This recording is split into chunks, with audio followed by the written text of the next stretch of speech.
Why is it that some men seem to effortlessly attract the women they want, while others struggle endlessly, watching from the sidelines as opportunities slip away? You've probably wondered this yourself. Maybe you've tried all the advice out there. Be confident, they say. Be funny. Be successful. Be yourself. But here's the thing. None of that actually works if you're missing the one fundamental element that makes everything else irrelevant. And I'm going to reveal what that is. But first, you need to understand why everything you've been told is wrong. Most men approach attraction completely backwards. They focus on what they can do to impress her, what they can say to win her over, what they can become to deserve her attention. But this entire mindset is flawed from the very beginning. It's built on a foundation of scarcity, of neediness, of trying to prove your worth to someone else.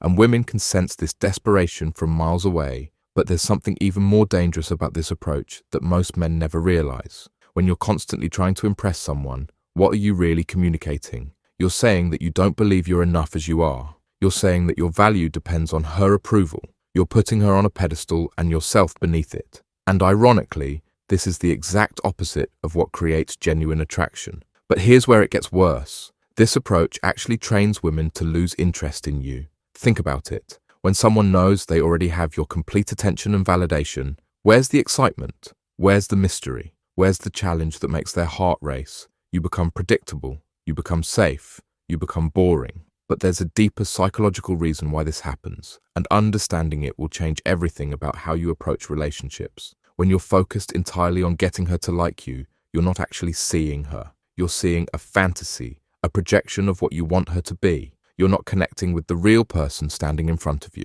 You're connecting with your own need for validation. This creates a fundamental disconnect that kills attraction instantly. But the real problem is what this does to your own psychology over time. This is why so many relationships that start this way eventually fall apart, because they were never based on genuine connection in the first place. They were based on performance, on trying to be what you thought she wanted, rather than discovering who she actually is and whether you two are truly compatible. But understanding why this happens is only half the battle. So what's the one thing that actually works? What is it that naturally draws women to certain men without any effort or manipulation? It's complete comfort with yourself and your own life.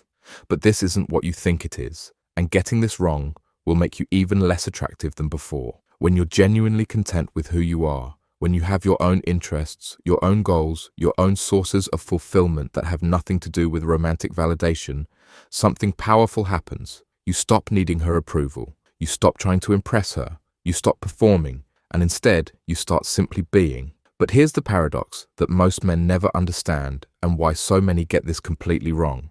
The moment you stop needing her to be attracted to you is the moment you become most attractive to her. But there's a crucial distinction between genuine self-comfort and fake indifference that most men miss completely. And if you get this wrong, you'll push women away faster than being needy ever could. Think about the men in your life who seem to naturally draw women to them. I'm not talking about the players or the manipulators. I'm talking about the men who genuinely seem to have effortless success in relationships. What do they all have in common? They're not trying. They're not desperate. They're not performing. They're just comfortable being themselves, and that comfort is magnetic. But there's a specific way this comfort manifests that creates attraction, and a way it manifests that kills it. This isn't about being aloof or playing games. It's not about pretending you don't care or acting disinterested. That's just another form of performance, another strategy designed to get a reaction. Real attraction doesn't come from games. It comes from authenticity. But authentic doesn't mean what most men think it means. And this misunderstanding ruins everything. When you're truly comfortable with yourself, you can be genuinely interested in her without being needy about it. You can enjoy her company without requiring her validation. You can appreciate her beauty without putting her on a pedestal. You can be attracted to her without making that attraction your entire identity.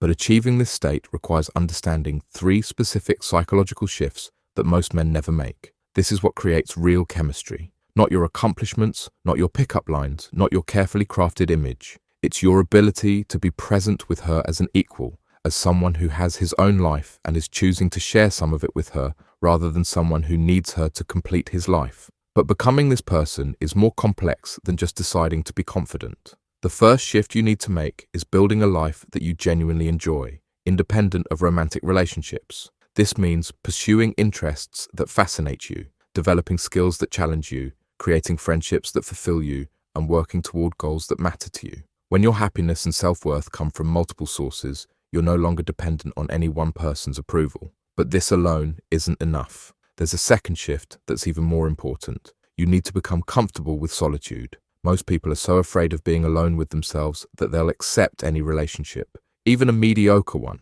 just to avoid that discomfort. But when you can enjoy your own company, when you can be content in your own space, you're no longer settling for relationships out of loneliness or fear. But even this won't create attraction if you're missing the third and most crucial shift. You need to develop your own opinions, your own values, your own standards. Too many men become chameleons in relationships, agreeing with whatever she says, liking whatever she likes, becoming whoever they think she wants them to be. But this isn't attractive. It's actually deeply unsettling because it means she's not relating to a real person. And without this foundation, the first two shifts are meaningless. When you have genuine convictions, when you can respectfully disagree with her, when you can maintain your own perspective while still being curious about hers, you become someone worth knowing. You become someone with depth, with substance, with your own unique way of seeing the world. But integrating all three of these shifts requires one final element that ties everything together. You need to release the outcome. You need to genuinely be okay with the possibility that she might not be interested in you. This doesn't mean you don't care. It means you care more about authentic connection than about getting a specific result. But this is where most men make a fatal mistake that undoes all their progress. When you can approach someone with genuine curiosity about who they are, when you can enjoy the conversation for its own sake rather than as a means to an end, when you can appreciate the moment without needing it to lead somewhere specific, you create space for real attraction to develop naturally. But without understanding how to maintain this energy consistently, you'll find yourself slipping back into old patterns. Because here's the truth that nobody wants to talk about. You can't make someone be attracted to you. Attraction isn't something you create through effort or strategy or performance. It's something that either happens or it doesn't, based on compatibility, chemistry, and timing that's largely beyond your control. But what you can control changes everything about your dating life. What you can control is whether you're showing up as your authentic self, whether you're present and engaged, whether you're coming from a place of abundance rather than scarcity. And when you do this consistently, you'll find that the right people are naturally drawn to you, while the wrong people filter themselves out. This is what real confidence looks like. Not the loud, performative kind that's trying to prove something, but the quiet, unshakable kind that comes from knowing who you are and being comfortable with that person. And this kind of confidence, this genuine self-assurance, is what she'll be drawn to when you finally stop trying so hard to make it happen.